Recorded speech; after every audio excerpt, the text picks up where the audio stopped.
qui êtes nombreux à vous être inscrits pour cette deuxième conférence de droit et commerce de cet après-midi, puisque vous le savez tous, nous avons eu tout à l'heure à 15 heures notre séance de présentation du livre blanc de droit et commerce sur la gestion de la crise sanitaire.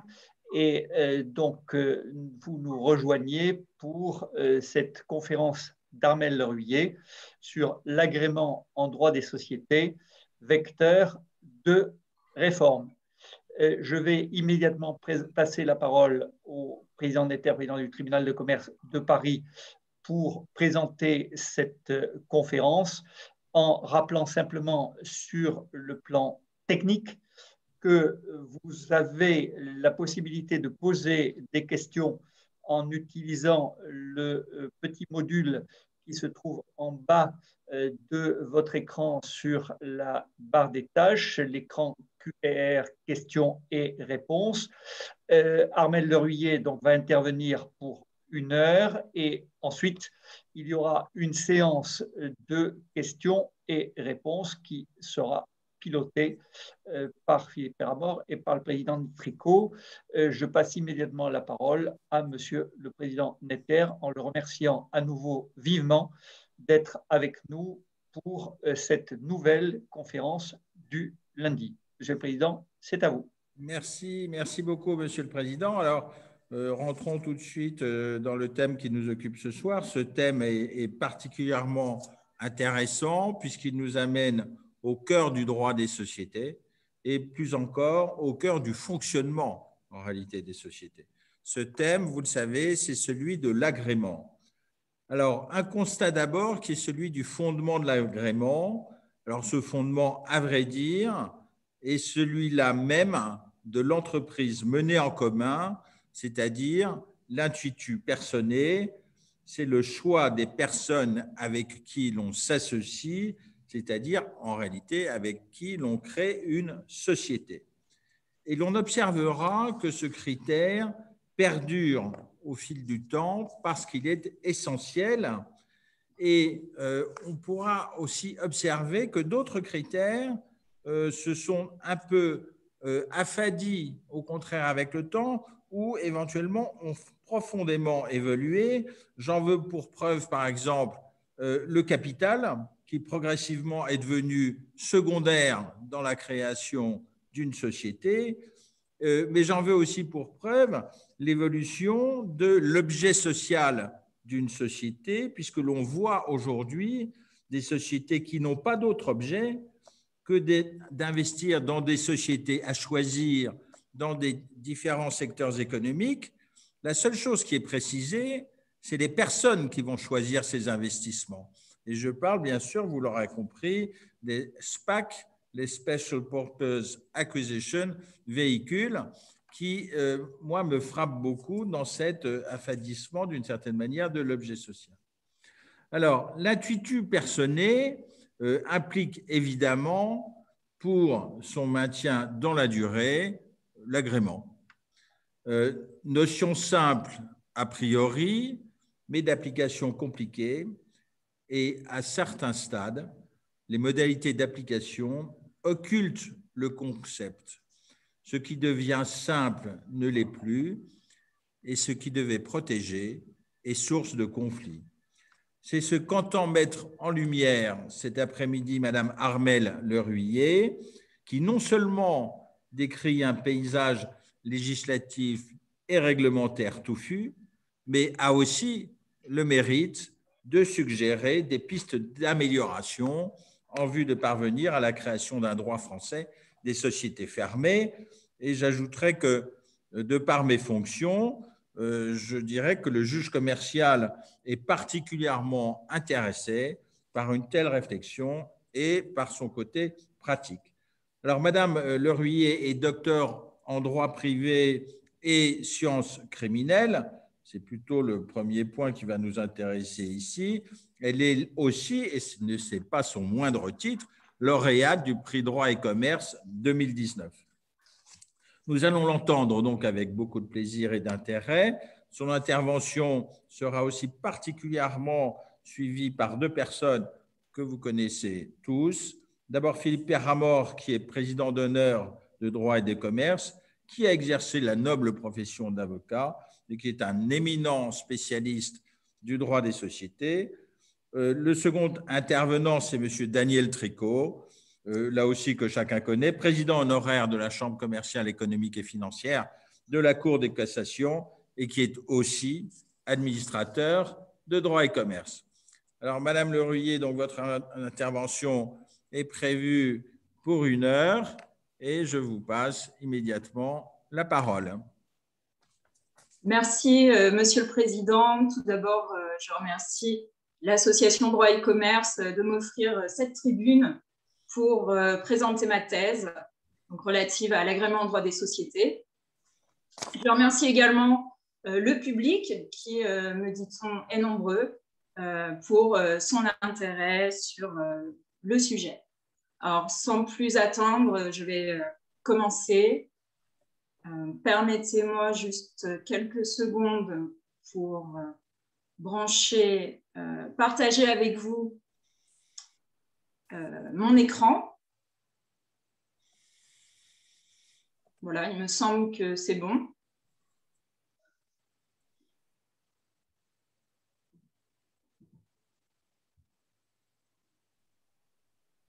Donc, le thème qui nous intéresse aujourd'hui, l'agrément en droit des sociétés, peut-il être un vecteur de réforme?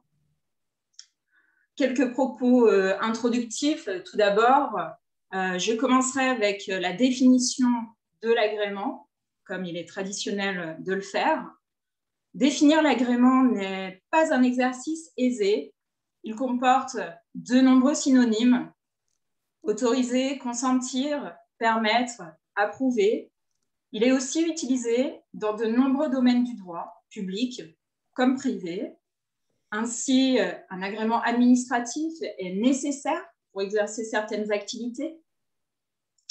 Un agrément est aussi nécessaire pour adopter un enfant. Un agrément sera également exigé lorsqu'un contrat de distribution est cédé. Il sera requis de la part de la partie qui se voit imposer un nouveau cocontractant. Alors, vous me direz, quel rapport entre ces différents agréments? L'étymologie du mot agrément nous éclaire sur leurs points communs. En effet, le mot agrément est composé de gré, lequel dérive du latin gratus, désignant ce qui est accueilli avec faveur, ce qui est agréable, bienvenu. La référence au verbe accueillir est d'ailleurs intéressante car il se définit comme le fait d'admettre quelqu'un au sein d'un groupe, d'une société, d'une assemblée. On pourrait même aller plus loin et supposer qu'il permet l'admission de quelqu'un au sein d'une profession, d'un contrat, d'une société. Alors, l'agrément apparaît en cela comme une décision positive, nécessitant un examen plus ou moins approfondi des qualités subjectives d'une partie. Alors, cette fonction d'analyse, elle est partagée par le droit des sociétés, c'est celle-ci que le droit des sociétés lui attribue, et on peut le définir en ce sens comme exprimant la volonté collective des associés de maîtriser la composition de leur cercle en contrôlant les entrées et les sorties, et plus généralement tous les mouvements de droits sociaux, parts sociales et actions. On peut même ajouter plus généralement que l'agrément vise donc à préserver la liberté des associés de choisir et de ne pas se voir imposer un nouveau partenaire. Il vise donc à maîtriser ce que l'on dénomme l'intuitu personae. L'intuitu personae, c'est une notion juridique une expression latine que l'on peut traduire comme étant la considération de la personne. Et cet intuitu personae sera souvent l'expression du caractère familial d'une société. On le retrouve également souvent dans le cadre des petites et moyennes entreprises.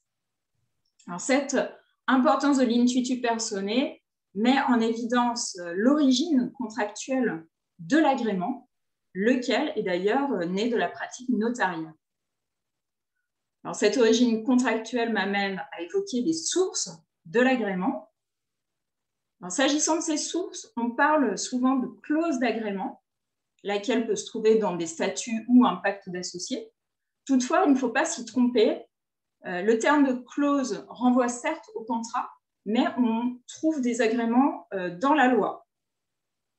Alors, en effet, selon les différentes formes de société, l'agrément peut être prévu par la loi de façon impérative, supplétive de volonté ou même plus rarement interdit.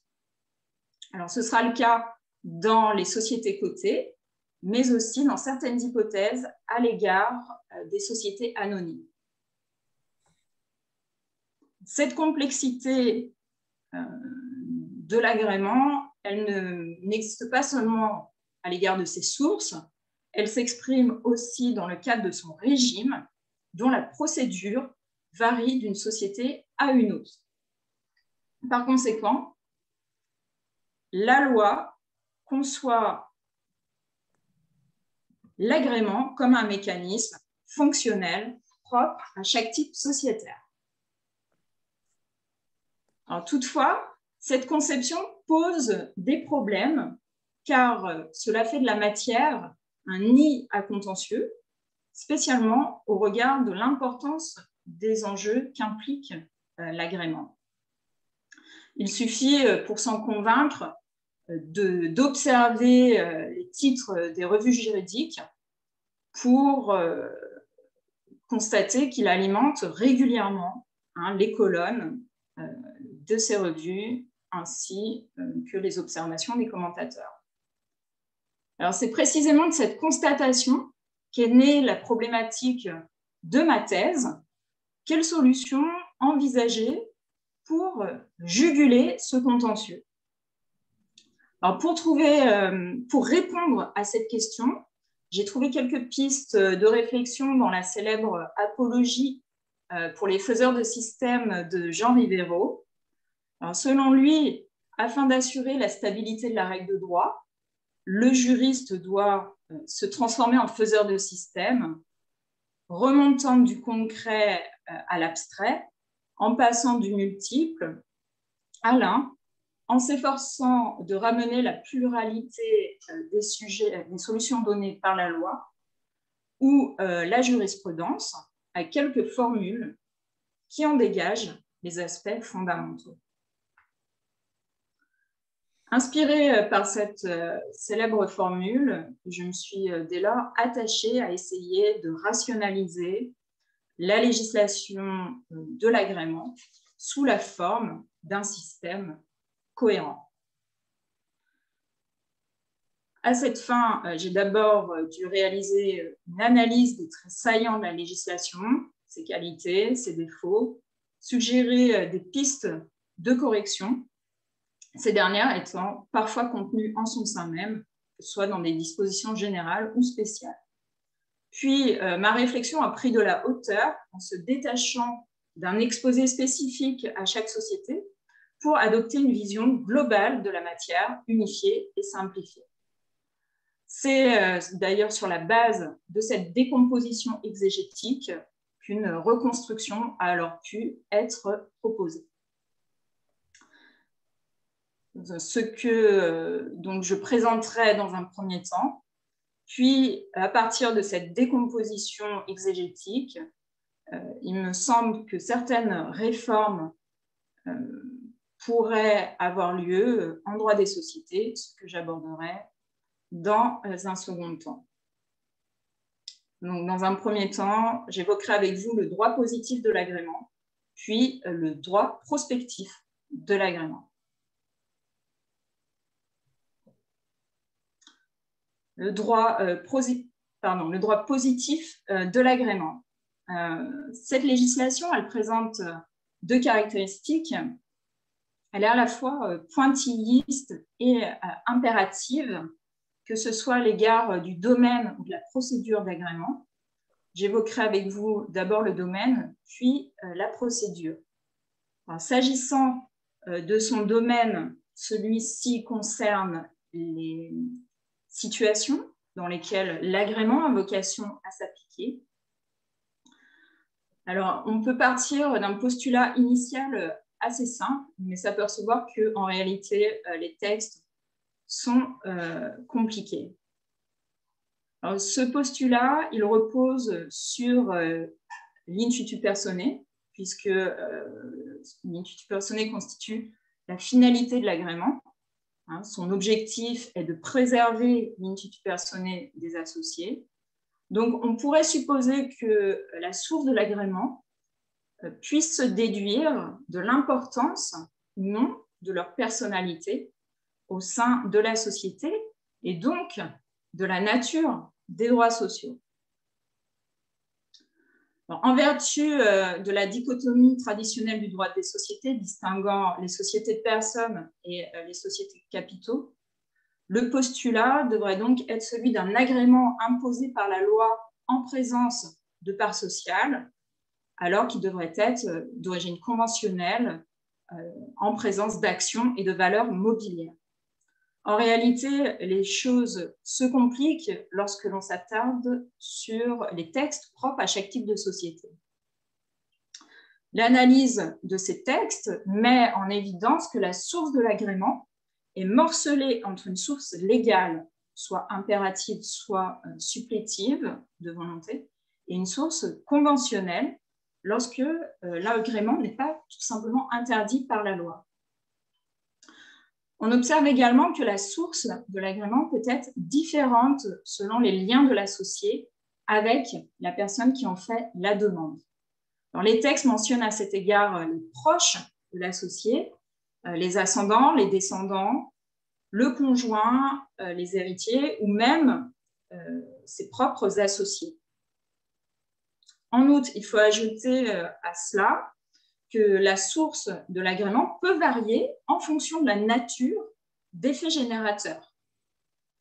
Par exemple, soit en présence d'une cession de droits sociaux ou dans le cas d'un décès d'un associé. Donc, ça signifie qu'il peut être obligatoire, supplétif de volonté, en fonction de la qualité des personnes qui en feront la demande ou en fonction des événements qui déclenchent l'agrément. Une des raisons de ce morcellement réside dans la volonté du législateur de faciliter les cessions, les transmissions de droits sociaux entre associés ou à l'égard des proches. Comme le soulignait le professeur Guyon pour le droit des sociétés, les proches parents sont souvent présumés ne constituer qu'une seule et même personne. Ils sont donc assimilés à des associés virtuels jusqu'à la réalisation d'une liquidation du régime matrimonial ou d'un partage successoral. Alors, cette démarche, qui est certes légitime, n'en demeure pas moins problématique d'un point de vue juridique et elle reflète plus généralement un problème de méthode qui touche le droit des sociétés. En effet, à mon sens, ce morcellement est le reflet de l'altération des types sociétaires, pour reprendre la formule usitée par Dominique Bureau dans son article Au mélange de Paul Didier. Donc, il résulte de ce morcellement de nombreuses incertitudes et j'en citerai quelques-unes. Des incertitudes textuelles qui sont source de contentieux et qui affectent tant la qualité des demandeurs de l'agrément que ses faits générateurs. S'agissant des demandeurs de l'agrément, je citerai quelques exemples. Il y en a beaucoup plus dans ma thèse, si vous êtes intéressé par la question. Alors, la jurisprudence a eu l'occasion de s'interroger sur quelle était la définition d'un ancien associé, l'arrêt en référence. Elle a dû également s'interroger sur le fait de savoir si un associé était concerné par l'interdiction de stipuler des clauses d'agrément dans le cadre des sociétés par action. Alors, la solution a été donnée par un arrêt de la Chambre commerciale de 1976 et l'interprétation qu'en faisait la Cour de cassation est stricte. Donc, les clauses d'agrément étaient interdites à l'égard des associés. Les associés ne peuvent pas être assimilés à des tiers. Voilà ce qu'il faut retenir. Ensuite, par exemple, on peut, alors je ne sais plus si j'ai mentionné, alors un associé, oui, la question s'est également posée à l'égard du gendre d'un associé. Celui-ci doit-il être assimilé à un tiers? Donc la réponse est oui.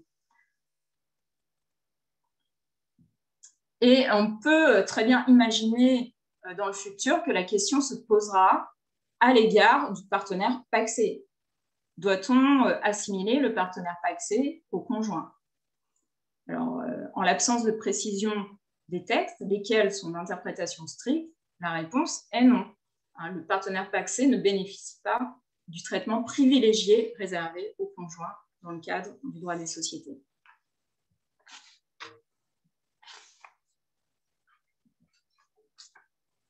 Ces quelques illustrations étant évoquées, je m'attarderai maintenant sur les questions d'interprétation relatives aux faits générateurs de l'agrément. Donc, par fait générateur, il faut comprendre cela comme étant un événement fait juridique ou acte juridique qui, lorsqu'il est expressément visé par la loi ou les statuts, déclenchera la mise en œuvre de l'agrément. Alors, le problème s'opposant ici est que les textes en disent à la fois trop et pas assez. Donc, dans ce cas, en cas de doute, les clauses statutaires doivent venir au soutien de ces incertitudes, mais il faut bien avoir conscience que leur interprétation est très aléatoire en fonction des espèces. Les rédacteurs doivent donc être particulièrement vigilants quant au champ d'application qu'ils souhaitent donner à l'agrément, spécialement lorsque l'opération n'a pas été expressément mentionnée par le législateur. Alors, sur ce point, la loi mentionne souvent le terme de cession de droits sociaux, mais quid des démembrements de droits sociaux et également des opérations de restructuration? Donc, j'aborderai avec vous ce point, puis le cas de la revendication de la qualité d'associé par le conjoint commun en bien. Donc, première illustration, les opérations de restructuration. Alors, en l'absence de leur mention dans la loi, peu importe la structure sociétaire, elle ne figure dans aucun texte, la licéité de la clause d'agrément les visant a suscité des doutes. Cependant, la jurisprudence est ferme en la matière. Elle attache un strict effet à chaque opération juridique, c'est-à-dire qu'une cession à titre isolé de droits sociaux n'équivaut pas à une transmission universelle du patrimoine. L'illustration la plus célèbre est sans doute celle ayant donné lieu à l'affaire Yves Rocher. Je cite à cet égard le titre de la note du professeur Constantin, l'application des clauses d'agrément en cas de fusion ou scission, le poids des mots le choc des principes, j'apprécie particulièrement cette formule car elle illustre parfaitement la matière et la vigilance avec laquelle doivent être lus les textes et corrélativement rédiger les clauses qui s'ensuivent. Dans cette fameuse affaire, 2 clauses d'agrément étaient soumises à l'interprétation des juges du fond. La première clause était contenue dans les statuts de la holding et mentionnait le terme cession, tandis que la seconde clause avait vocation à s'appliquer en cas de transmission, donc clause contenue dans les statuts de la filiale. Par 2 arrêts de la Cour d'appel de Rennes, cette Cour a confirmé le rejet de l'application de la première clause en cas de fusion, mais elle a néanmoins accepté l'application de la seconde qui visait les transmissions. Le pourvoi formé contre chacun de ces arrêts a été rejeté, ce qui a pu être critiqué par la doctrine comme étant un manque de pragmatisme. Pourquoi un manque de pragmatisme? Car les associés sont les mêmes, que ce soit dans la holding ou la filiale. Donc, de toute évidence, ils n'avaient pas l'intention de mieux protéger la filiale que la première société. J'insisterai donc, encore une fois, sur la nécessité de bien rédiger ces clauses et de ne pas recopier servilement les termes de la loi dans une matière qui est particulièrement formaliste et impérative. Alors, un deuxième exemple dans lequel il faut être vigilant, c'est celui de la revendication de la qualité d'associé par le conjoint commun en bien. Alors, cette hypothèse est bien connue, elle est visée à l'article 1832-2 du Code civil, et plus précisément son alinéa 3. Juste pour rappel, je citerai 3 particularités de ce texte. Il consacre une fiction juridique en assimilant les effets de la revendication, qui est une manifestation unilatérale de volonté, à l'effet translatif de propriété réalisé par une cession. Ce texte s'applique uniquement en présence de parts sociales et prend ainsi acte de la distinction du titre et de la finance. Le titre est exclusivement attaché à l'époux qui a réalisé l'apport, tandis que la finance appartient à la communauté. Et enfin, ce texte mentionne un cas assez rare où l'associé est privé de son droit de vote du fait d'un conflit d'intérêts.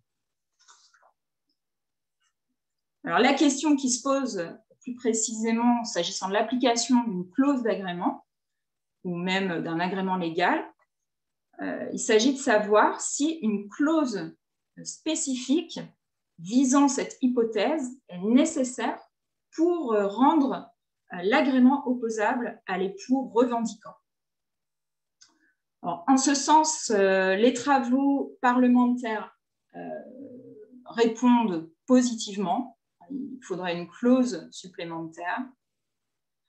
Cette exigence peut se justifier. On peut considérer qu'une cession n'a pas le même effet, n'a pas la même nature qu'une revendication. Comme je l'ai indiqué, il s'agit d'une manifestation de volonté, tandis que la cession a un effet translatif de propriété. Donc, on pourrait admettre effectivement qu'une clause spécifique soit nécessaire. Cependant, un arrêt récent de la Cour de cassation du 18 novembre 2020, rendu en présence d'une SNC, a admis que le texte suffisait pour que l'agrément soit opposable au conjoint qui revendiquait cette qualité. Alors, à mon sens, ce pragmatisme doit être salué et il est par ailleurs conforme à la nature de la société, de la SNC, qui est la plus fermée des sociétés en raison de l'importance du risque supportés par les associés. Comme elle l'indique dans son arrêt, ils répondent indéfiniment et solidairement des dettes sociales. C'est pourquoi on considère que l'intuitu personnel y est très fort. Alors, reste à savoir si cette solution sera étendue aux autres types de sociétés. En attendant, je conseillerais d'être méfiant et de prévoir spécialement cette hypothèse de la revendication dans les statuts. Cet arrêt, outre cette question, il est par ailleurs intéressant car il soulève une seconde difficulté. Il illustrait en effet la nécessité pour le demandeur de l'agrément de respecter le formalisme procédural relatif à la notification de la demande. En l'espèce, l'épouse avait notifié sa demande à la société. Or, la Cour de cassation a approuvé l'opinion des juges du fond, selon laquelle la notification n'était pas opposable à l'associé votant, car il ne l'avait pas reçue personnellement. Donc, cette remarque, elle souligne la rigueur du formalisme de la procédure d'agrément à laquelle nous allons dorénavant nous intéresser.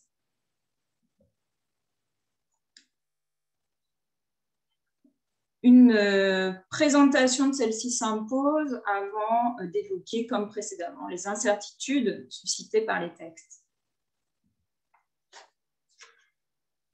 Alors, j'évoquerai à travers cette présentation les enjeux de la procédure d'agrément, puis le déroulement commun à toutes les sociétés. Les enjeux de la procédure d'agrément sont le reflet de la double nature juridique de l'agrément, puisqu'il a non seulement des effets à l'égard de la société, mais aussi à l'égard de l'associé, et dans le cadre d'une cession entre vifs, à l'égard de son cessionnaire. Donc, il convient de bien avoir à l'esprit cette dualité pour comprendre le mécanisme procédural de l'agrément. Du point de vue de la société, l'agrément est un acte unilatéral de volonté prenant la forme d'une délibération sociale, tandis que du point de vue des parties à l'acte, l'agrément est classiquement considéré comme une condition. Une condition, c'est un événement incertain ayant une incidence sur l'existence d'un acte. On parle de conditions suspensives ou résolutoires. Donc, je ne rentre pas dans ces détails.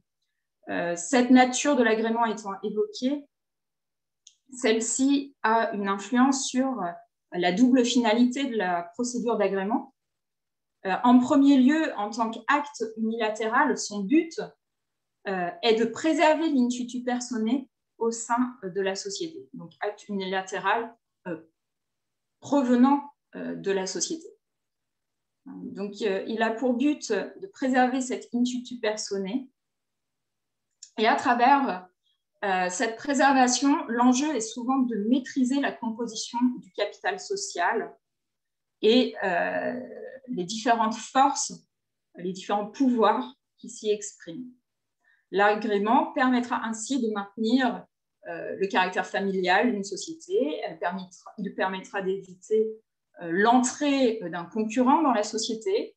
Il permettra de maintenir à l'écart un associé dissident par rapport à la politique majoritaire.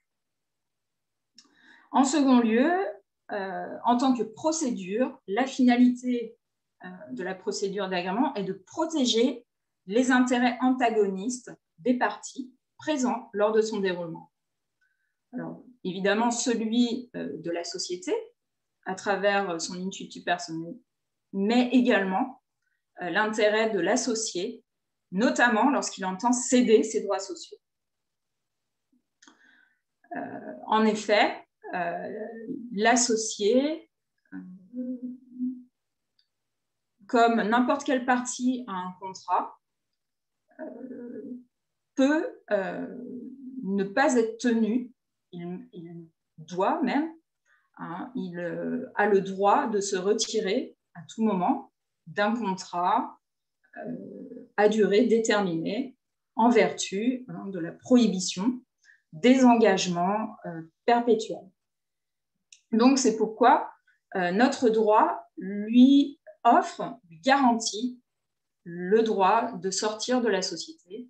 Nous verrons, ce n'est pas le cas néanmoins dans le cas de la SNC.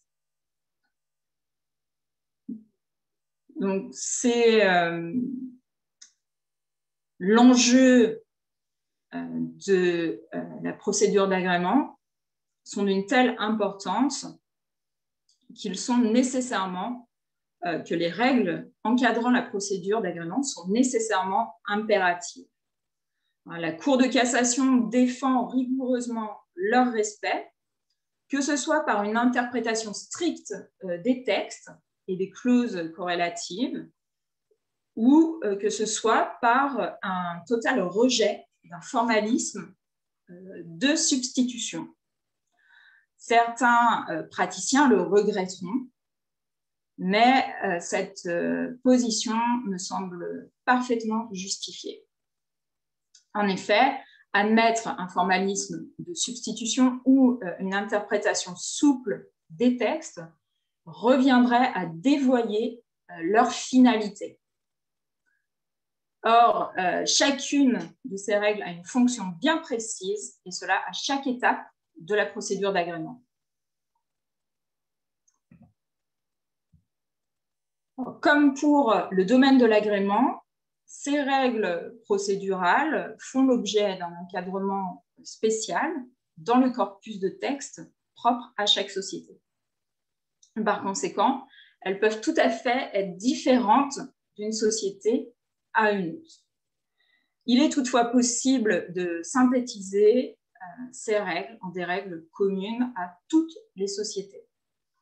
À cet égard, il me semble pertinent de distinguer les règles applicables avant que la société n'ait rendu sa décision et celles qui le sont après, spécialement en cas de refus d'agrément. Donc, ce que j'appellerais les règles générales de la procédure, puis ensuite les règles spéciales propres au refus d'agrément. Dans le cadre de ces règles spéciales, je mentionnerai deux étapes. Première étape qui doit être respectée, c'est celle de la notification de la demande. Les parties au projet ou les ayants droit de l'associé doivent notifier une demande à la société. Alors, en pratique, cette formalité elle a tendance à être négligée parce que souvent les gens se connaissent. Donc, voilà, tout simplement par pragmatisme, on ne voit pas vraiment l'intérêt d'une telle lourdeur, mais néanmoins, ce formalisme, il doit être respecté car il a une fonction. Il s'agit d'un acte important, la notification, car c'est l'acte à partir duquel courront les délais procéduraux, les délais procéduraux, et spécialement le délai attribué à la société pour statuer. Alors, plus précisément concernant le contenu de la notification, celui-ci n'est pas toujours déterminé par les textes, de même que sa sanction. Je signalerai à cet égard qu'il existe un trou législatif, pour reprendre la célèbre formule de Jean Desruquier. Il existe un trou législatif concernant la sanction de la cession de parts sociales contenue en méconnaissance d'un agrément. Il existe une solution relative aux sociétés par action. Ces textes posent le principe de la nullité de la cession conclue en méconnaissance d'un agrément, tandis que la jurisprudence semble admettre l'inopposabilité de la cession de parts sociales à l'égard voilà, des sociétés des sociétés de personnes. Voyez en ce sens, donc pour les sociétés par action, l'article L228-23, alinéa 5, et pour la dernière solution jurisprudentielle qui a fait couler beaucoup d'encre, Chambre commerciale, 16 mai 2018. Alors, plus concrètement, s'agissant de la mise en œuvre de la notification, il faut s'intéresser à la qualité du débiteur de cette formalité, puis à celle de son destinataire. Alors, le débiteur, il appartient en principe au cédant de notifier, mais le cessionnaire peut aussi remédier à la défaillance du cédant. Et ensuite, s'agissant du destinataire de la notification, cette question qui paraît simple a priori ne l'est pas tellement que cela. La notification, elle doit être adressée à la société, mais dans les sociétés de personnes, donc les sociétés dont les droits sociaux sont des parts sociales, mieux vaut doubler la notification à l'égard des associés, même si les textes ne le précisent pas toujours. Voyez en ce sens l'arrêt évoqué précédemment du 18 novembre 2020. Voilà, l'arrêt qui avait été évoqué à propos de l'opposabilité de l'agrément à l'époux revendiquant la qualité d'associé. Voilà un bel exemple de pointillisme. Deuxième étape de la procédure d'agrément, la délibération sociale. Celle-ci décide donc de l'agrément dans les conditions légales ou statutaires précises et ces conditions peuvent très bien ne pas correspondre toujours aux conditions requises pour modifier les statuts, alors même que l'agrément est une modification statutaire. Donc, par exemple, en présence d'une SNC, l'adoption de l'agrément requiert l'unanimité des associés, alors que la modification des statuts peut être faite à la majorité, conformément à l'article 1836 du Code civil.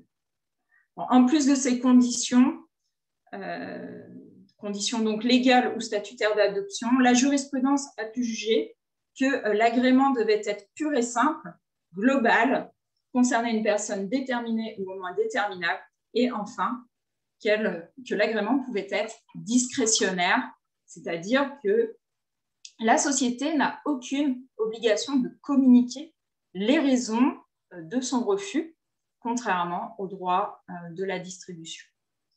Donc ça, c'est une spécificité du droit des sociétés. Après avoir évoqué les règles générales, abordons dorénavant maintenant les règles spéciales du refus d'agrément. Alors, ces règles existent depuis la réforme des sociétés commerciales de 1966. Auparavant, il n'existait pas d'obligation de rachat des droits sociaux de l'associé. Cette situation était vivement critiquée car elle rendait l'associé prisonnier de son titre. Alors, il subsiste toutefois une hypothèse dans laquelle ce sera le cas, c'est l'hypothèse de la SNC. Alors, s'agissant de la SNC, les statuts peuvent prévoir une solution de sortie avec des clauses de rachat ou de retrait. Néanmoins, leur validité n'a pas été véritablement déterminée en jurisprudence. Donc, il faut mieux être vigilant également avec ces clauses dont la licéité est discutée par la doctrine. Alors, plus précisément, s'agissant de la mise en œuvre de cette obligation de rachat, celle-ci ne se confond pas avec un droit de préemption. Un droit de préemption qui était auparavant souvent stipulé au profit de la société. Comme son nom l'indique, il s'agit d'une obligation de rachat et non d'un droit. La société est dès lors débitrice du cédant ou de ses ayants droit. Elle sera débitrice de la valeur des droits sociaux. Elle n'est pas créancière. En revanche, l'associé, lui, est créancier et il sera créancier d'un véritable droit de retrait. Concernant plus précisément les modalités proprement dites du rachat, la société doit désigner un acquéreur de substitution, lequel pourra être un associé ou elle-même. L'acquisition pourra ensuite s'exercer par le biais d'un rachat suivi d'une cession ou d'une réduction de capital. Et en cas de désaccord sur la détermination du prix, ce conflit trouvera une résolution légale grâce au renvoi des textes à l'article 1843-4 du Code civil.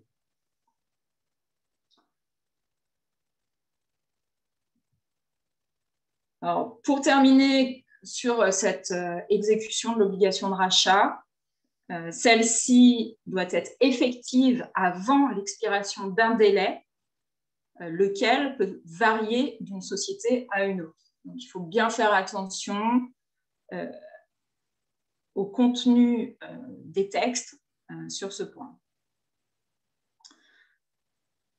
Ce délai, il est très important car si la société ne le respecte pas, elle sera sanctionnée par l'octroi d'un agrément tacite au profit du demandeur de l'agrément.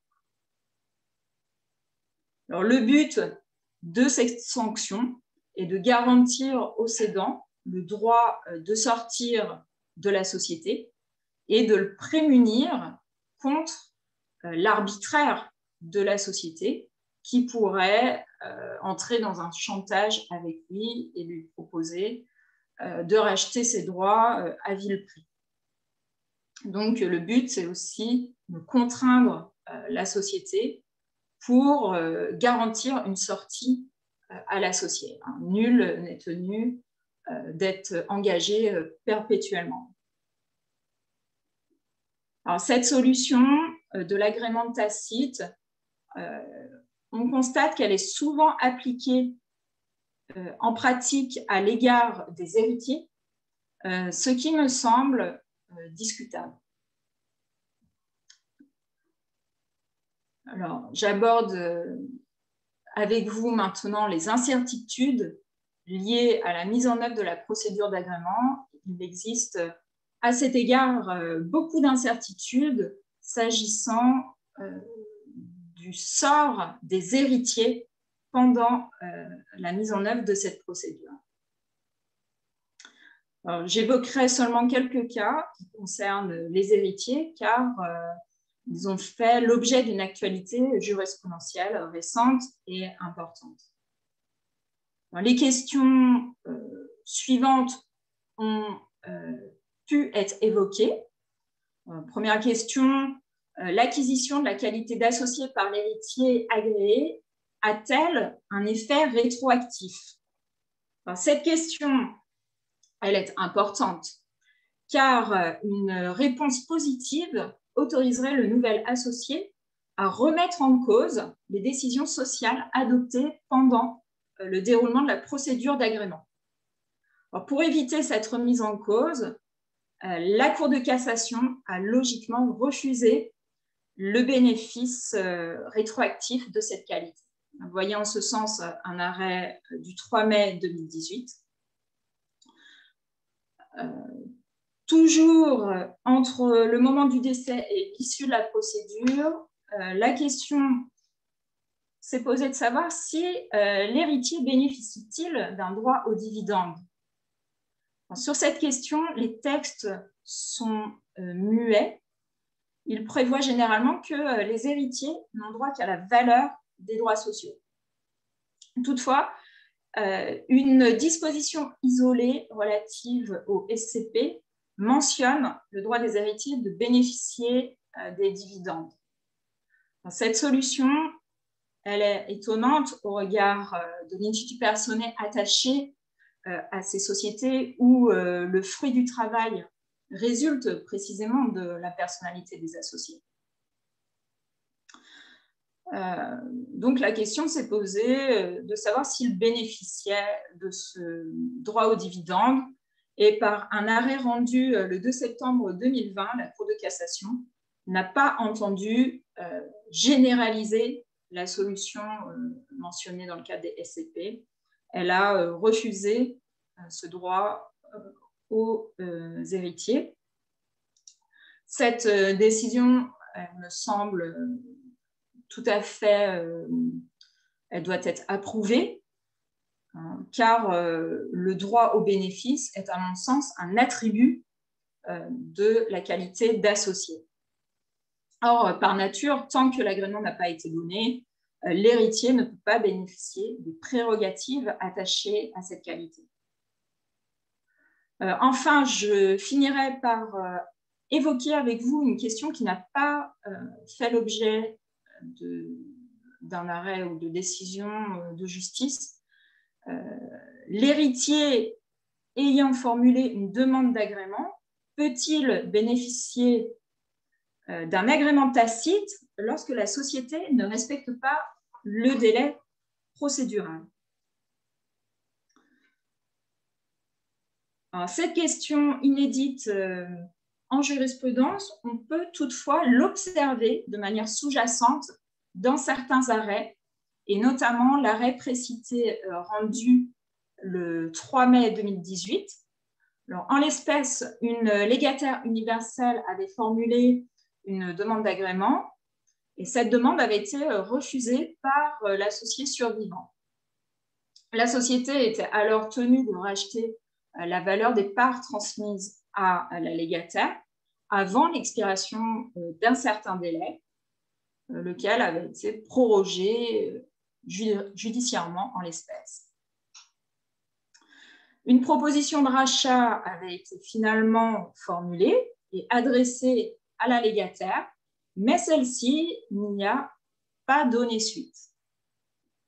Forte de l'écoulement du délai, l'héritière a dès lors invoqué son bénéfice de l'agrément tacite, et donc sa qualité d'associé, pour remettre en cause les décisions prises pendant la procédure. C'est l'hypothèse, la question qui avait été posée à la Cour de cassation. Alors, cependant, on peut néanmoins être un peu choqué par cette situation où, du fait de son attentisme, l'héritière se voit attribuer la qualité d'associée.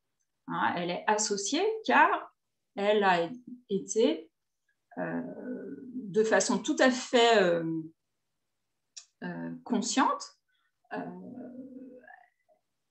elle a été, voilà, elle a pas répondu tout simplement à la proposition qui lui a été faite. Et du fait de cet écoulement du délai, elle bénéficie de la qualité d'associé. Donc, c'est pourquoi, à mon sens, il ne faudrait pas appliquer l'agrément tacite en présence d'une succession. Donc, d'une part, en raison de l'attentisme qui l'encourage, et d'autre part, car il n'est pas justifié juridiquement. En effet, le but de l'agrément tacite est de garantir une sortie à l'associé cédant. Or, lorsque l'associé est décédé, un tel risque n'existe plus. En outre, la consécration d'une telle solution me semble réaliste, car la jurisprudence l'a déjà appliquée dans un cas d'espèce, et ce cas est celui des fusions-acquisitions. En effet, elle refuse le bénéfice de l'agrément tacite à la nouvelle société issus de l'opération, ce qui semble à la fois juste et logique. Voilà. Donc peut-être cette question sera-t-elle soulevée à l'avenir. À l'heure actuelle, il n'existe pas, à mon sens, de réponse sur cette question. Alors, j'en ai terminé avec la présentation du droit positif. Dorénavant, nous allons traverser les chemins de mon imaginaire et de ma créativité à travers une présentation un peu plus prospective de l'agrément. Deuxième partie, donc le droit prospectif de l'agrément. Je vous présenterai ma proposition de thèse à travers la rationalisation de l'agrément et de façon encore plus prospective les éventuelles réformes qu'elle pourrait susciter.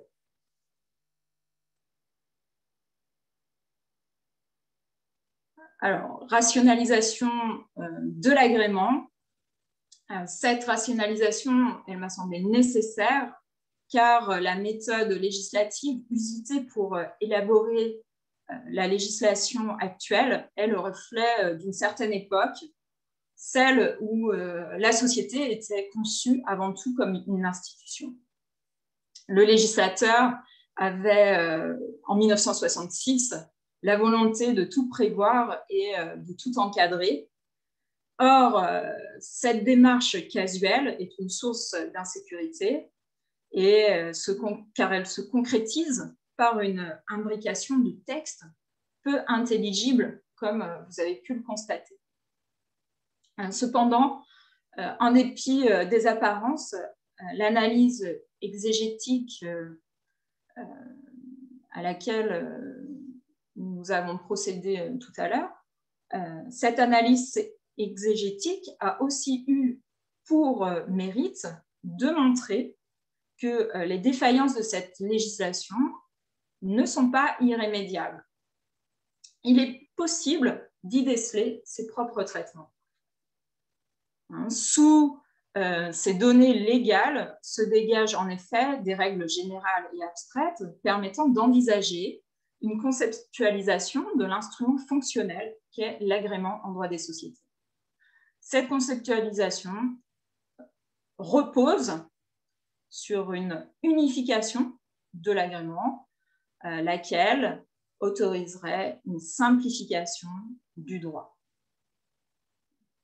Donc, j'aborderai l'unification puis la simplification.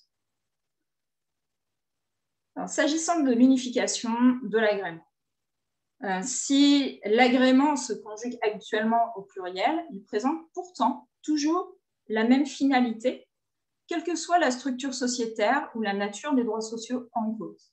Sa finalité vise à préserver l'intuitu personae des associés. Dès lors, une rationalisation, tant du domaine de l'agrément que de sa mise en œuvre, est possible sur la base de ce fil conducteur.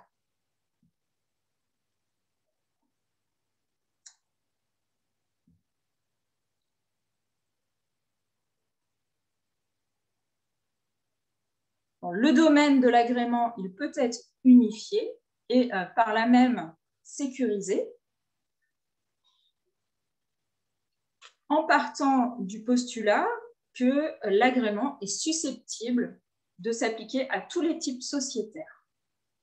Dès lors, une démarche législative inverse à celle existant actuellement peut être proposée. Alors, cette démarche, elle repose sur un nouveau principe et des exceptions. Ce nouveau principe propose de consacrer un agrément obligatoire plutôt que de déterminer au cas par cas quand l'agrément est applicable ou non.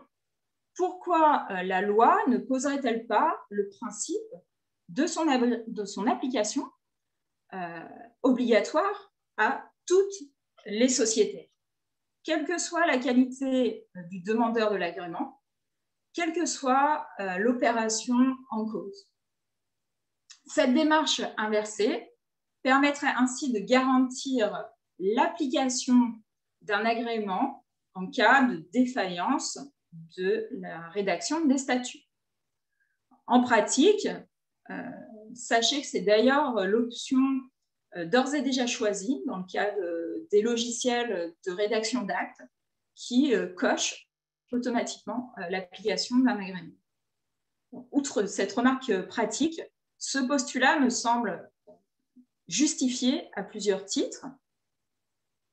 D'un point de vue sociologique, il correspond à une réalité résidant dans le choix des membres d'un groupe social par ses propres membres.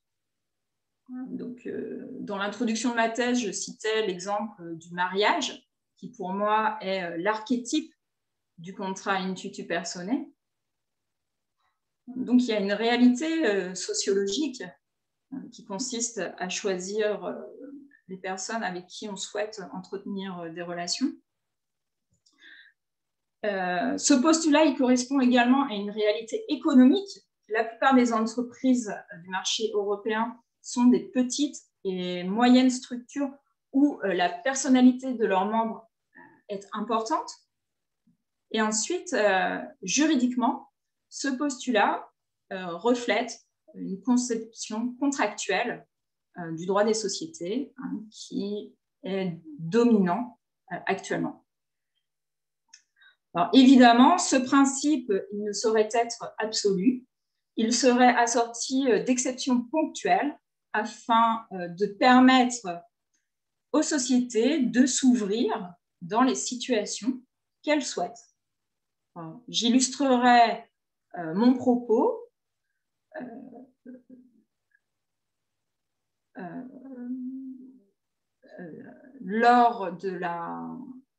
lorsque j'aborderai la simplification des textes, pour voir concrètement comment s'articule l'abrogation des textes, l'articulation entre le droit commun et le droit spécial des sociétés. Alors, avant cela, j'aimerais évoquer avec vous la question de la rationalisation de la procédure. Donc, après avoir proposé une rationalisation du domaine de l'agrément, je propose évidemment une rationalisation de la procédure qui l'accompagne. Cette rationalisation permettrait de concevoir une procédure applicable à toutes les sociétés, non pas une procédure propre à chaque société, comme c'est le cas actuellement. Donc, il existe, je vous rappelle, un corpus de textes propre à chaque société. Donc, il faut vérifier toutes les règles pour savoir comment se déroule la procédure en question. Donc, la rationalisation permettrait d'unifier la procédure et d'unifier chacune de ces étapes. Par exemple, la notification de la demande d'agrément concernant son destinataire. Par exemple, j'évoquais tout à l'heure que le destinataire de la notification pouvait être la société, mais aussi les associés en fonction du type de société. Donc, j'ai envisagé la possibilité d'adresser la demande d'agrément à la société, mais à charge pour les dirigeants d'informer de cette demande les associés. Ensuite, concernant la décision sociale, afin de clarifier les règles d'adoption de l'agrément, j'ai également proposé que l'Assemblée des associés soit par principe compétente et que son vote s'exprime aux conditions de modification des statuts. Ensuite, s'agissant du dispositif du rachat consécutif au refus d'agrément, il s'agit surtout ici d'uniformiser les délais, d'unifier le renvoi à l'article 1843-4 du Code civil par une rédaction commune, mais aussi de consacrer ce dispositif au profit des associés de la SNC, puisqu'ils en sont actuellement privés. Pour plus de détails concernant l'unification potentielle de ces règles, je vous renvoie à ma thèse et je vous invite à la consulter. Sur ce point, je signale d'ailleurs qu'elle est disponible en ligne. Donc, une procédure qui peut être unifiée, plus généralement un agrément unifié, mais aussi un agrément simplifié. Alors, en quoi consiste plus précisément cette potentielle simplification?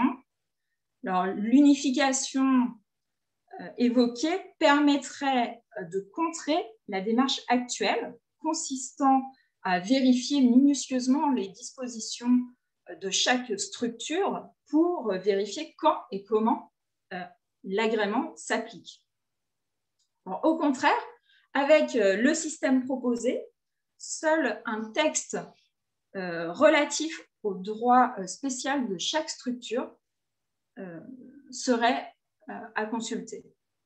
Alors concrètement, le remaniement des textes se matérialiserait de la façon suivante. Alors, pour simplifier le domaine de l'agrément, cette unification et simplification donc, reposerait sur un nouveau principe inséré dans le cadre du droit commun des sociétés et il serait accompagné d'exceptions ponctuelles insérées dans le droit spécial. Alors, dans le droit commun des sociétés, il serait inséré le principe d'une influence de l'intuitu personae sur le contrat de société et son corollaire, l'application d'un agrément obligatoire. Alors, cet agrément obligatoire serait d'une application large, la plus large possible, afin de neutraliser tous les transferts de droits sociaux, mais aussi les transferts ponctuels de certaines prérogatives sociétaires étant susceptibles de donner accès à un droit d'intervention dans la société. Donc l'important n'étant pas tant de maîtriser le transfert de la qualité d'associé que les risques d'interventionnisme nuisible à la société. Donc, à cette fin, la mention du mot transfert me semble particulièrement opportune. Toutefois, certaines opérations ils sont irréductibles, comme la souscription et la revendication de la qualité d'associé par le conjoint commun en bien. Ces opérations spéciales, donc, qui ne réalisent pas de transfert de propriété, elles nécessiteraient donc d'être visées spécialement dans le texte. Alors, corrélativement à ce principe, des exceptions nécessiteraient donc d'être inscrites au sein des textes propres à chaque type de société afin d'autoriser graduellement les statuts à se libérer de l'agrément. Pour prendre exemple des sociétés par action,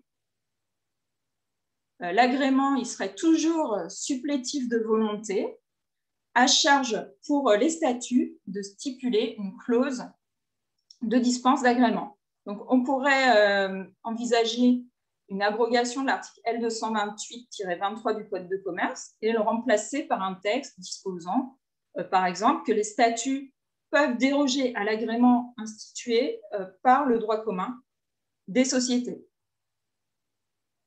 Donc, dès lors, cette exception étant posée, les statuts seraient libres d'exprimer toute leur créativité et de prévoir des situations bien particulières dans lesquelles les opérations, enfin, dans lesquelles un agrément ne serait pas nécessaire.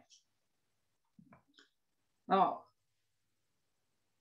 pour simplifier la procédure ensuite, au regard de son caractère très détaillé et très précis, il me semble qu'elle relève davantage du pouvoir réglementaire et qu'une seule et même procédure pourrait être adoptée pour toutes les formes sociétaires par décret. D'un point de vue pratique, ce décret pourrait être inséré dans le Code civil après le principe de l'agrément obligatoire, hein, comme les éditeurs savent le faire. Et pour finir, après avoir évoqué donc, cette rationalisation de l'agrément, j'évoquerai avec vous les potentielles réformes liées à cette rationalisation. Donc, il s'agit ici juste de mentionner quelques idées dont vous pourrez trouver davantage de développement dans ma thèse, si cela vous intéresse, évidemment. Alors, quelques retouches ponctuelles, tout d'abord. Ces retouches seraient la conséquence de la généralisation de l'agrément obligatoire. Elles auraient notamment pour effet de lisser les disparités entre les sociétés. Je mentionnerai ici quelques exemples au sein du Code civil que cela engendrerait. Par exemple, la consécration d'un principe de continuation de la société en cas de décès d'un associé, sauf stipulation contraire.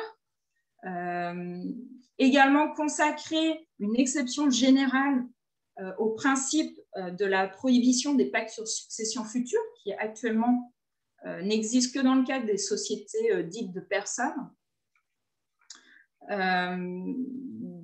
De cet agrément, il résulterait un nécessaire rapprochement entre les actions et les parts sociales.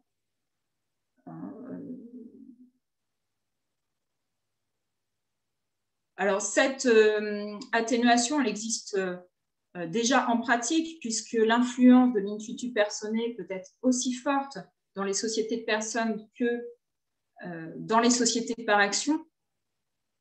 Mais pour prendre acte de ce rapprochement, il me semble nécessaire de modifier l'article 1832-2 du Code civil et de l'étendre aux actions et valeurs mobilières. Je mentionne voilà, quelques-uns de ces principes dont j'ai fait état. Et enfin, dernière retouche possible, insérer un principe de licéité des conventions de croupier, hein, car à mon sens, il faudrait davantage consacrer la sanction de l'inopposabilité de la cession réalisée sans notification de demande d'agrément. Donc également, corrélativement, supprimer la mention de la nullité dans le cadre des textes relatifs aux sociétés par action. Et enfin, un projet de plus vaste ampleur qui pourrait être envisagé en dernier lieu. Ce projet, c'est celui de la construction d'un droit des sociétés fermées, comme l'évoquait le président Netter au début de son intervention. Société fermée, ou plutôt un droit des sociétés non cotées, par opposition à celles dont les titres sont négociables sur les marchés financiers. Alors, cette proposition, elle semble pouvoir être encouragée par la récente création d'un chapitre consacré aux sociétés cotées dans le cadre du Code de commerce, par l'ordonnance du 16 septembre 2020. Ce droit des sociétés non cotées, il devrait nécessairement entraîner une refonte du droit commun des sociétés dans le Code civil et plus généralement une réorganisation du droit positif en distinguant mieux l'ordre externe et l'ordre interne de la société et ainsi réhabiliter l'influence du droit des contrats au sein de cet ordre interne. Ensuite, lisser le morcellement des types sociétaires pour mieux dégager des règles communes. Et enfin, valoriser la fonction de modèle de la loi en droit des sociétés. Alors, cette réécriture présenterait 3 avantages En premier lieu, notre droit des sociétés me semblerait plus compétitif par rapport au droit anglo-saxon. Ce droit ne connaît pas autant de structures sociétaires que le nôtre, et donc plus simple. Ensuite, il en résulterait un droit sécurisant, un droit commun sécurisant pour la pratique de la SAS, puisque celle-ci est devenue la société la plus usitée, donc la société de droit commun. Le rôle de modèle attribué au droit commun permettrait ainsi de sécuriser les vides du droit spécial. Et enfin, dernier avantage, ce droit serait plus adapté aux petites et moyennes structures des entreprises.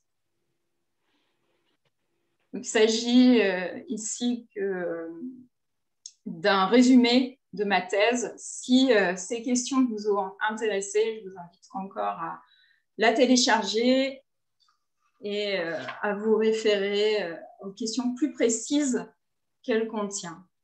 Alors, je vous remercie très vivement pour votre attention et passe la parole au président Ringlet.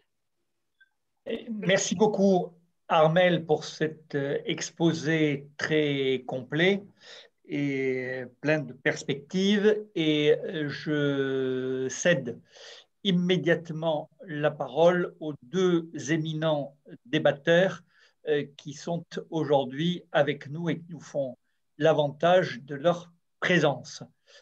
Donc, ils ont été présentés tout à l'heure, je n'ai plus à le refaire. Donc, Philippe et Daniel, c'est à vous. Merci, cher Président. Selon un accord amical conclu avec Philippe, je commence le propos.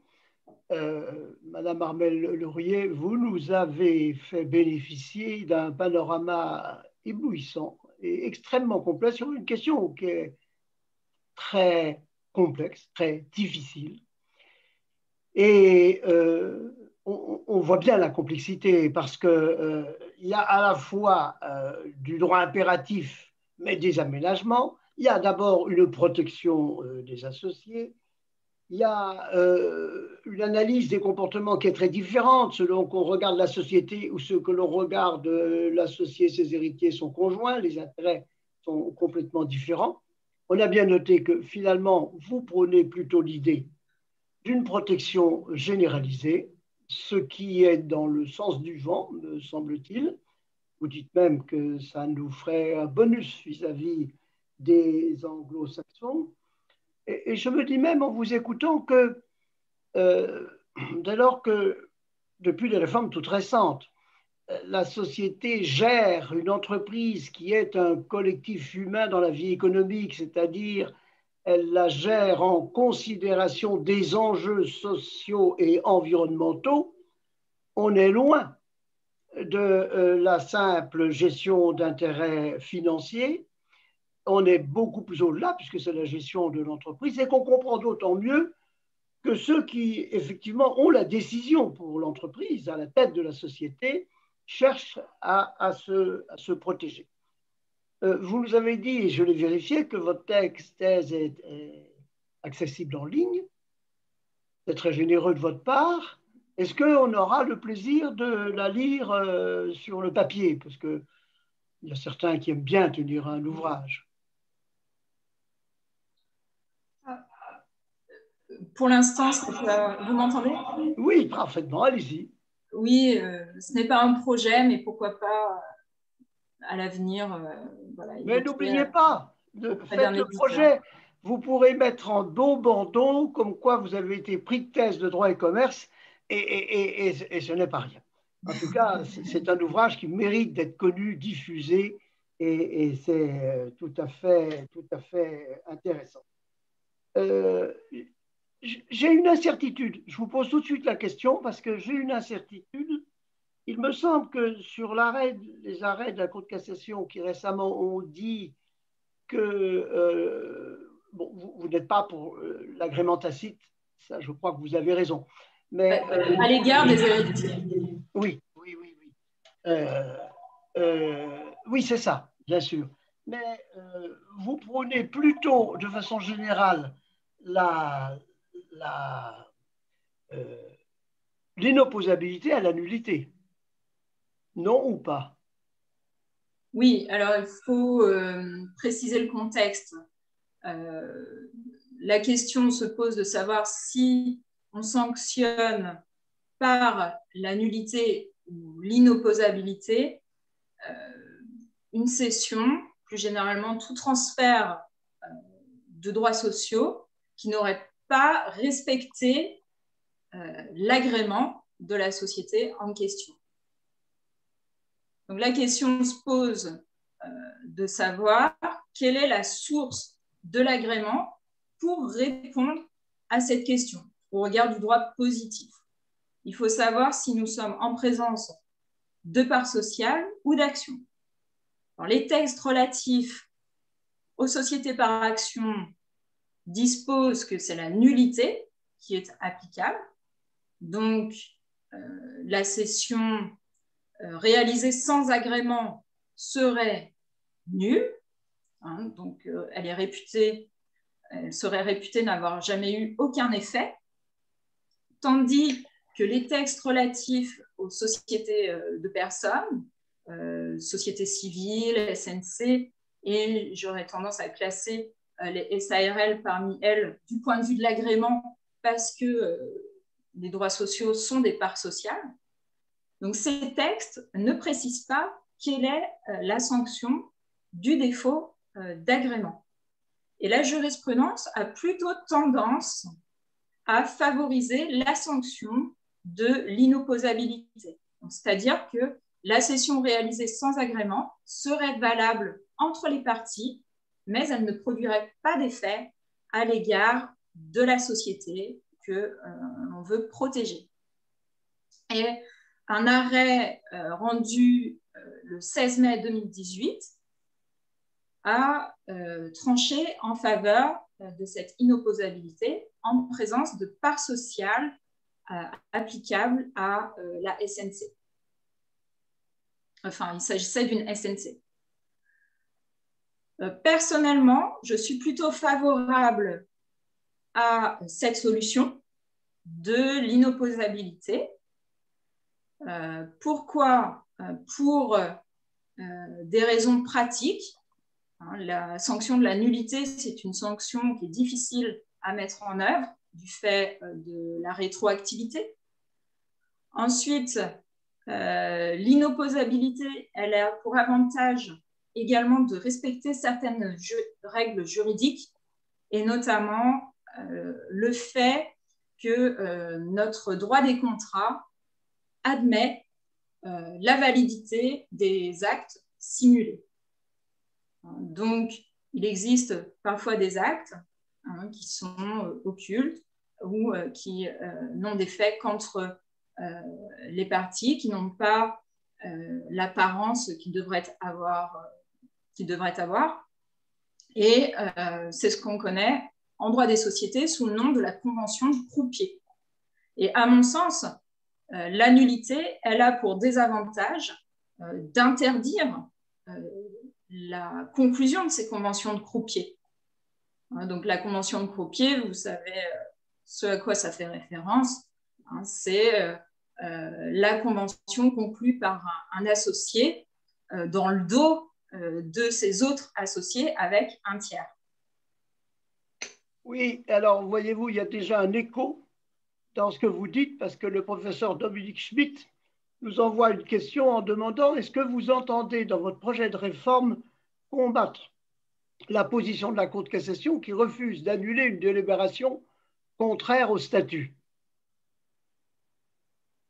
C'est lui qui pose la question et elle est certainement très pertinente. Alors, une délibération contraire au statut. Parce que la Cour de cassation refuserait d'annuler une délibération qui serait contraire au statut. Ah oui. Voilà ce qu'il veut dire. Oui, j'ai vu passer en effet un arrêt en ce sens qui est très récent. Je ne l'ai j'en ai pas pris connaissance, pour être honnête.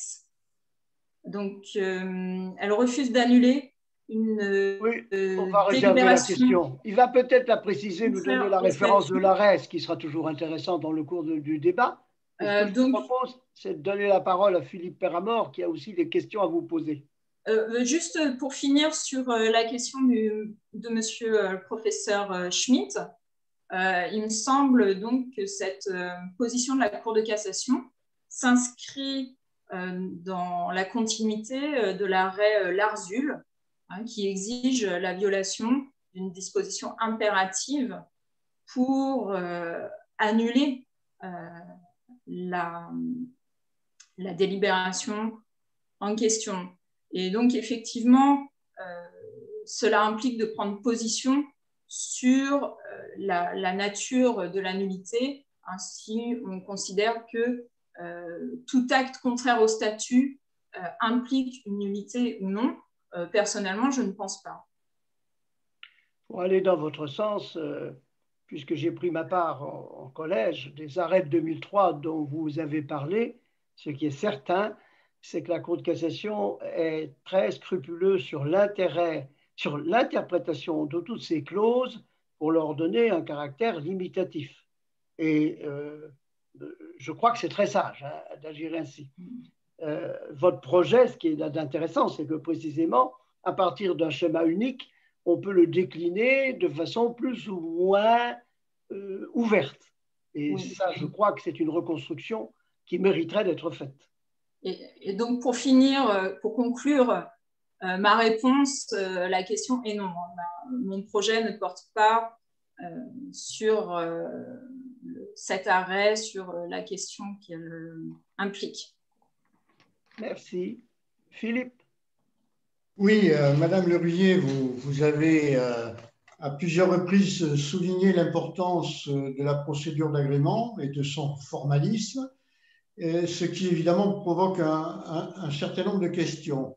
Alors, des questions d'abord liées au délai que les praticiens trouvent parfois trop long, puisque par leur cumul, 3 mois pour obtenir l'agrément, pour délibérer, 3 mois pour acheter. Quand on cumule tout ça, on s'aperçoit qu'on peut dépasser, si on obtient une prolongation du délai par voie de justice, qu'on peut dépasser le délai d'1 an, ce qui peut être beaucoup pour des gens qui veulent rendre leur capital liquide.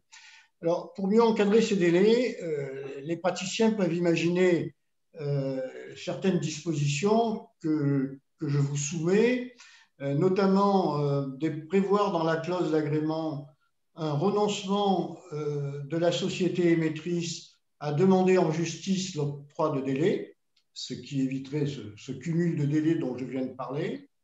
Et deuxième type d'aménagement, l'obligation mise à la charge de l'acquéreur choisi, l'acquéreur, ce que vous avez appelé l'acquéreur de substitution, de garantir sa solvabilité et la présentation des fonds pour éviter qu'au délai de procédure s'ajoutent des délais de mise en œuvre complète du rachat par le versement du prix et éviter donc tout allongement dû à la procédure, aux procédures que le cédant devrait faire pour arriver à toucher totalement son prix. Voilà, je ne sais pas si vous pouvez répondre à chaud comme ça à ces deux types d'interrogations liées à ces cumuls de délais et à la longueur des délais de cette procédure. Oui, alors excusez-moi, quelle était la première hypothèse? La première, c'était de savoir si la clause d'agrément, on peut prévoir dans la rédaction de la clause que la société qui a la possibilité de demander en justice la prolongation du délai renonce dans la clause à se prévaloir de cette possibilité de demander en justice la prolongation du délai. Ah oui, ça me semble tout à fait possible, en effet. Parce que le délai, il a pour but avant tout de protéger le cédant. Donc, la prorogation du délai, elle est là pour faciliter l'exécution de l'obligation par la société. Donc, si elle ne veut pas bénéficier de cette facilité, on peut entendre effectivement qu'elle y renonce. Hein. Donc, ce qui est d'ordre public, c'est l'application initiale du délai dès que la demande est notifiée. Donc, il faut bien avoir conscience que la notification, elle fait courir le délai et que celui-ci, il est d'ordre public. Donc, si la société renonce aux facilités que lui offre la loi, tant pis pour elle. Alors, il faut bien faire effectivement attention au délai. Comme vous l'indiquiez, il existe un délai de 3 mois, prorogeable 3 mois dans le cadre des SARL, dans le cadre des sociétés par action également, me semble-t-il. Mais dans le cadre de la société civile, le délai peut être raccourci à 1 mois ou prorogé jusqu'à 1 an. Et d'ailleurs, en pensant à cela, ce délai d'1 mois, il y a même eu un arrêt de la Cour de cassation qui a dû statuer sur la question de savoir si 30 jours pouvaient être considérés comme équivalent à 1 mois. Donc, c'est pour vous dire la finesse du contentieux et l'importance des enjeux que cela suscite pour mener une procédure jusqu'à la Cour de cassation sur des problèmes de ce type. Très bien. Merci pour cette première réponse. Alors, le deuxième volet de la question, c'est est-ce qu'on peut imposer, toujours dans les clauses d'agrément, que l'acquéreur de substitution, ce que vous avez appelé l'acquéreur de substitution, en fait, il sera l'acquéreur choisi par ceux qui refusent l'agrément, de prévoir à l'avance qu'il soit obligé de garantir sa solvabilité et la présentation des fonds, de manière à ce que le cédant soit sûr de toucher son argent.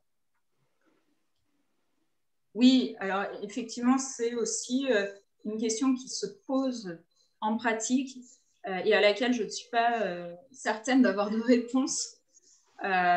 C'est l'hypothèse d'un éventuel désistement de l'acquéreur de substitution ou même du cessionnaire lorsqu'il bénéficie de l'agrément tacite. Donc, vous évoquez le fait que l'acquéreur de substitution puisse finalement se révéler insolvable, donc ce qui revient à l'hypothèse d'un désistement. En fait, on se retrouve avec un acquéreur qui nous fait faux bond. Il me semble que dans ce cas, l'associé reste dans la société. Oui, simplement, il a comme l'associé, entre-temps, qui avait un acquéreur qui n'est peut-être plus disponible pour acheter, il est je ne dis pas qu'il est un peu le dindon de la farce, mais si on ne peut pas mieux encadrer effectivement la solvabilité de l'acquéreur, dans un certain nombre de situations, il se retrouve prisonnier. Tout à fait.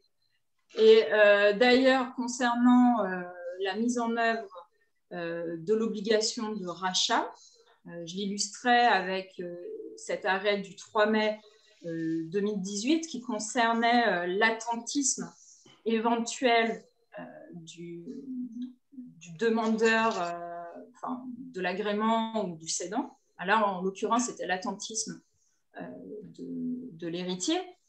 Il me semble important pour la société, lorsqu'elle propose un rachat, au moins de notifier donc, sa proposition de rachat et de mettre en demeure le bénéficiaire de l'offre d'accepter ou de refuser, qu'elle puisse se prémunir d'une preuve comme quoi elle a formulé l'offre et qu'elle était prête à l'exécuter pendant le délai pour couper court à l'application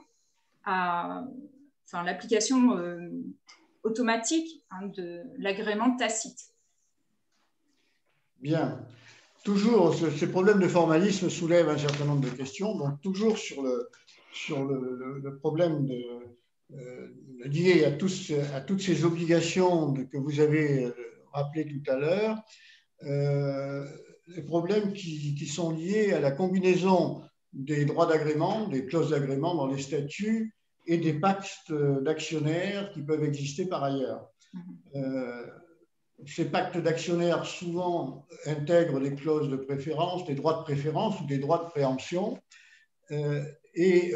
En pratique, on s'aperçoit que les rédacteurs ne sont pas toujours très vigilants. Vous avez d'ailleurs vous-même tout à l'heure attiré l'attention des rédacteurs sur le pointillisme qui exigeait de leur part une très grande vigilance. Et s'ils ne sont pas très vigilants, on va se retrouver dans des situations dans lesquelles on va avoir des clauses d'agrément avec un libellé qui ne sera pas forcément, c'est plutôt l'inverse. On va avoir des pactes d'actionnaires dont le libellé ne sera pas tout à fait compatible avec l'application des clauses d'agrément telles qu'elles sont prévues dans les statuts. Donc ça, c'est la donnée de base. Et la question qui vient derrière, est-ce qu'il ne faut pas, est-ce que la bonne technique, à ce moment-là, la bonne technique juridique à employer, ce n'est pas d'intégrer les clauses de préemption prévues dans les pactes d'actionnaires dans les statuts. Comme ça, au moins, on est sûr d'avoir un texte peut-être à peu près coordonné et structuré. Oui, en effet, le problème soulevé est celui de l'opposabilité de ces clauses. Oui. Alors, en matière d'agrément, je pense qu'il faut éviter de stipuler une clause d'agrément dans des pactes d'associés, car ce ne serait pas très efficace. Les pactes sont, en vertu du droit des contrats, sont des contrats, ils sont donc opposables uniquement à leurs signataires. Or, pour que la clause d'agrément soit efficace, il faut qu'elle soit opposable à tous les associés. Or, pour cela, il faut la stipuler dans les statuts. Donc, si on veut aménager les suites d'un agrément, une clause ou un agrément légal, mieux vaut le faire dans les statuts pour que ce soit opposable à l'ensemble des associés. Parce que rien n'empêche, effectivement, de stipuler une clause de préemption en plus de l'obligation légale de rachat. C'est une alerte que vous lancez là en réalité. C'est-à-dire que vous dites que ça ne serait pas interdit, mais il faut faire très attention à ce risque de contradiction que Philippe Peramore débusque. Et c'est un conseil. Vous ne seriez pas pour une interdiction des clauses de préemption dans les pactes d'actionnaires. Mais vous dites, attention, c'est dangereux. Alors, des clauses de préemption, si elles constituent un aménagement des suites d'une clause d'agrément, en fait. Donc, le problème, c'est celui de l'opposabilité de ces clauses.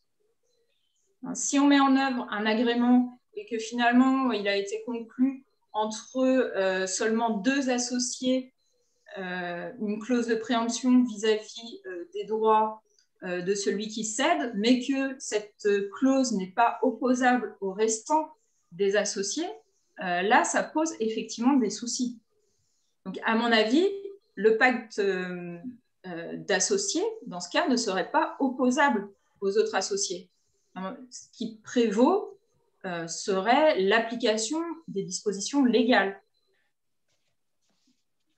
Oui. Non, ça me paraît clair. Bien. Alors, un autre aspect, vous avez dégagé des perspectives d'évolution. Je ne reviendrai pas dessus, sauf sur un domaine qui concerne le contournement des droits d'agrément. Vous savez que les praticiens sont très ingénieux. Ils rédigent parfois mal, on vient de le voir, mais ils sont aussi parfois très ingénieux. Il faut leur rendre hommage. Et donc, le contournement des droits d'agrément est quand même quelque chose qui se pose.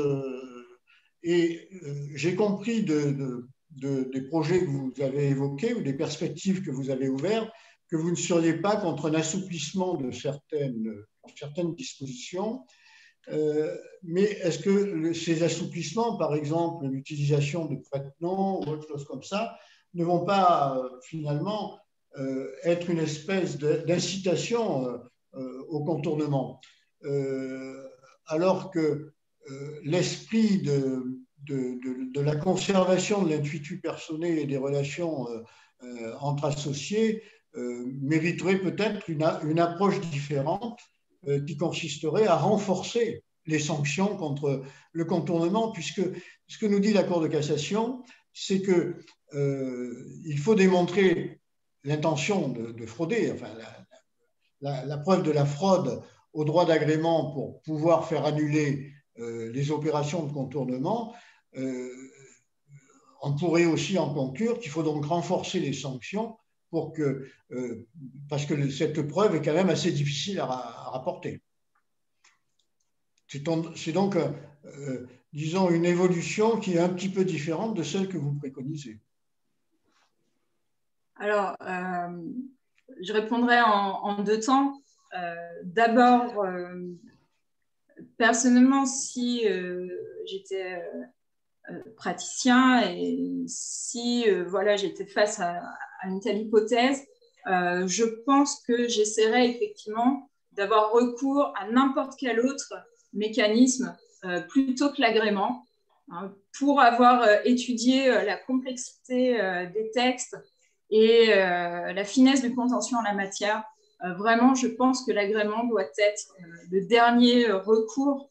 Hein, si on peut avoir d'autres solutions, mieux vaut faire autre chose, appliquer autre chose qu'un agrément. Voilà. Bon, s'il n'y a pas d'autres possibilités, on applique le dispositif légal qui existe actuellement, mais néanmoins, ça suscite tous les risques que j'ai évoqués tout à l'heure.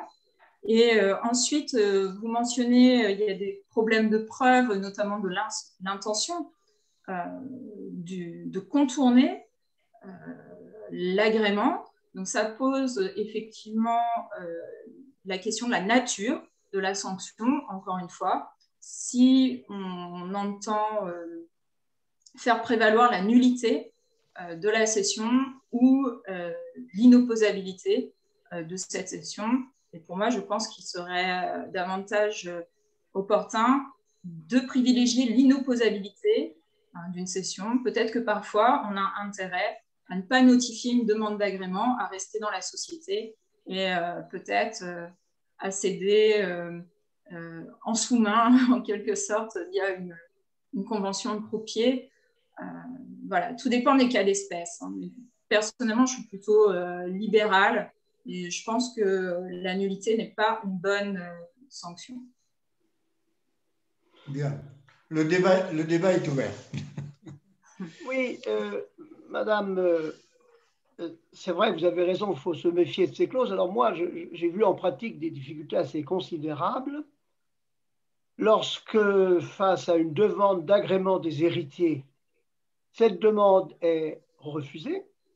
Donc, à ce moment-là, il faut aller faire évaluer la valeur des parts ou des actions.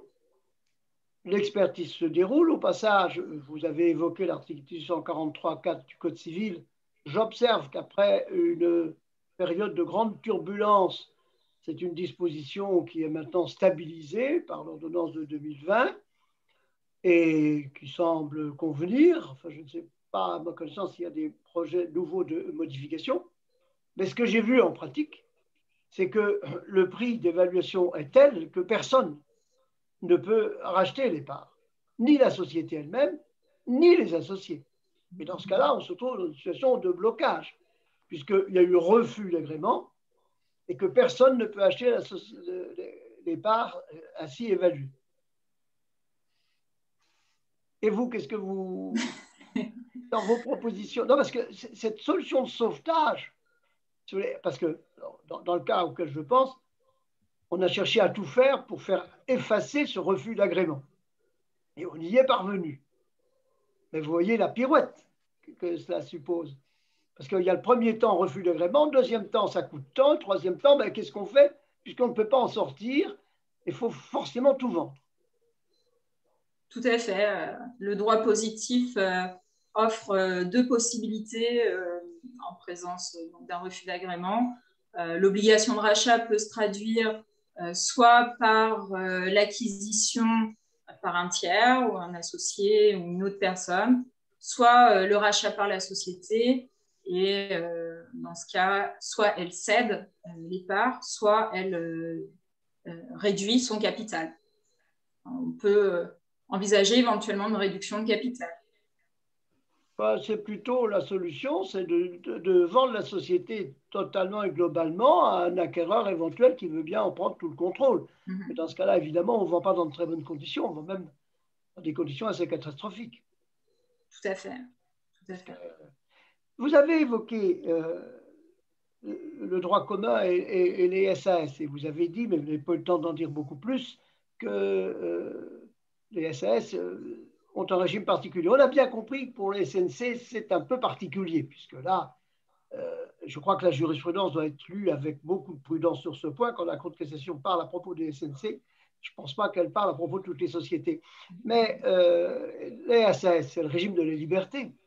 Et vous l'avez évoqué, mais comment vous voyez-vous ce régime de liberté face aux clauses d'agrément? Oui, alors l'article relatif aux clauses d'agrément dans le cadre des SAS suscite un certain nombre de problèmes.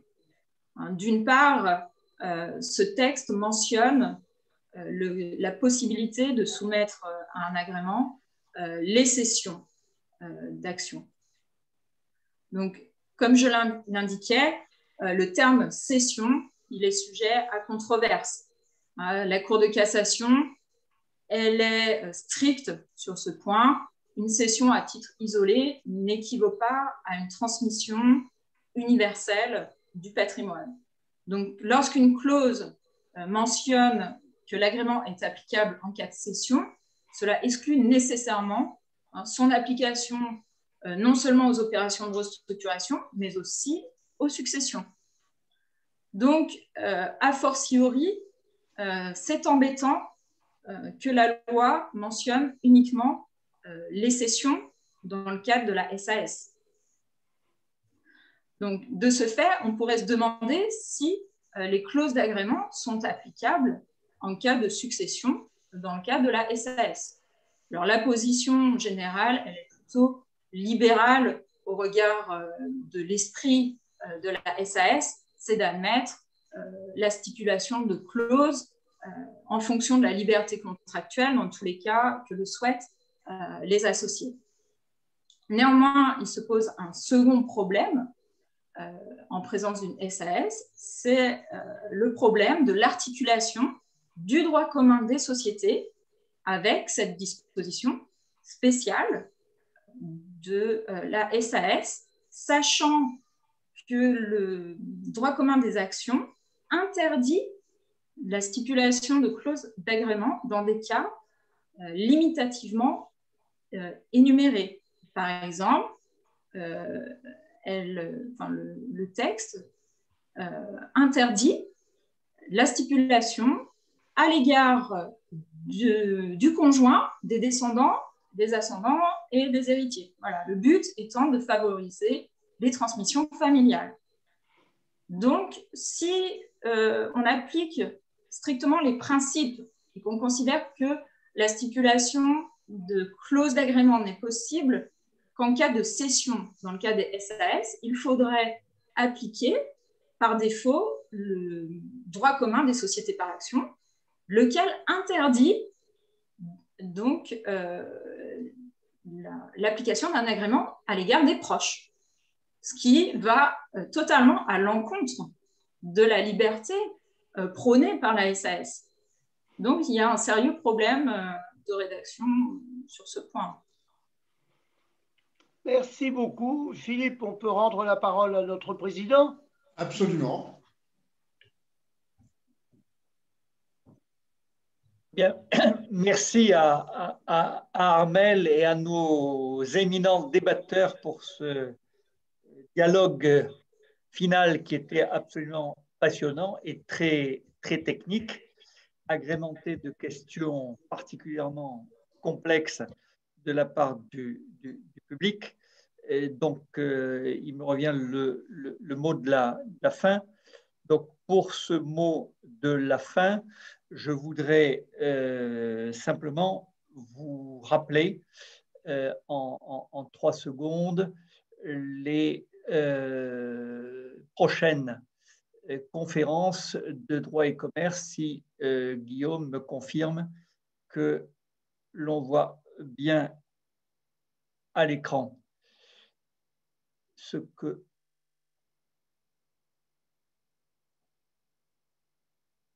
Guillaume, c'est bon? Non, là, on voit pas. Ah. Bon, alors, donc, je vais me passer du partage d'écran et je vais vous dire ce que j'ai à vous dire par conséquent sur les prochaines dates. Alors, prochaine date. Le 3 mai, important séminaire, procédure collective. Vous savez que l'année 2021 de droit et commerce sera pour une bonne part marquée au sceau des procédures collectives qui sont particulièrement importantes pour le contexte. Donc, premier séminaire, 3 mai, vivre la crise et en sortir. Second séminaire, le 14 juin, procédure collective également, consacré à la transposition de la directive UE du 20 juin 2019 relative aux procédures en matière de restructuration et d'insolvabilité. Troisième date importante avant les vacances, notre colloque de Deauville 25-26 juin, consacré à la concurrence dans tous ses états. Et puis, avant toutes ces dates, le 16 mars, c'est-à-dire très exactement lundi prochain, notez, pour ceux qui ne l'ont pas encore fait, la publication du livre blanc de droit et commerce édité par LGDJ, consacré donc au sujet du droit des affaires, instrument de gestion et de sortie de crise. L'objet de ce livre blanc, pour ceux qui ne l'ont pas encore noté, consiste à contribuer pour droit et commerce à une réflexion sur la crise sanitaire et plus précisément à la place du droit des affaires au sens large en tant qu'instrument de gestion et de sortie de crise. Et pour cela, de conserver la mémoire de l'instant pour pouvoir en tirer plus tard les leçons en rassemblant les données factuelles et des témoignages d'acteurs de la période et aussi s'exprimer avec le recul nécessaire sur les impacts réciproques de la crise et du droit des affaires sur les notions mises en cause ou remises en lumière par l'événement en rassemblant et en faisant la promotion des opinions et des solutions juridiques et en mettant le tout à la disposition de nos membres et du public sous une forme à déterminer.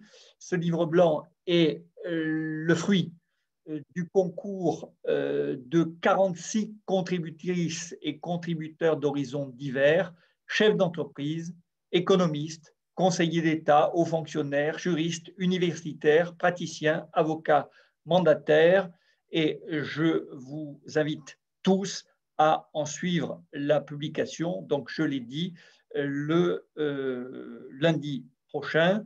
Je n'insiste pas sur son contenu que vous trouverez, si ce n'est pour vous dire que il est donc constitué de 6 parties, donc un panorama éclectique contenant des données factuelles dans un chapitre intitulé « À crise sanitaire, quelques données à ne pas oublier », tout ce qui concerne la vie contractuelle de l'entreprise dans une partie intitulée « Tempête dans la vie contractuelle de l'entreprise », une partie consacrée aux droits des sociétés, les sociétés face à la crise, une partie consacrée au droit social quand travailler autrement devient une obligation, une partie consacrée aux solutions innovantes et une partie naturellement très importante consacrée au recours à la justice, d'une part le traitement des litiges de l'entreprise et d'autre part le traitement des difficultés économiques et financières de l'entreprise. Et ce qui ne gâte rien et ce qui constitue une partie particulièrement intéressante de cet ouvrage, sa conclusion par le professeur Jacques Mestre, dont je vous citerai simplement le titre « Les masques ouvrent les yeux » et par conséquent, c'est sur ce mot de la fin que je terminerai en vous remerciant à nouveau tous de votre attention et en vous incitant naturellement à être présents fidèlement lors de nos prochaines manifestations et naturellement à vous précipiter le 16 mai dans votre librairie favorite pour y retrouver notre ouvrage. Voilà, merci et bonsoir à tous.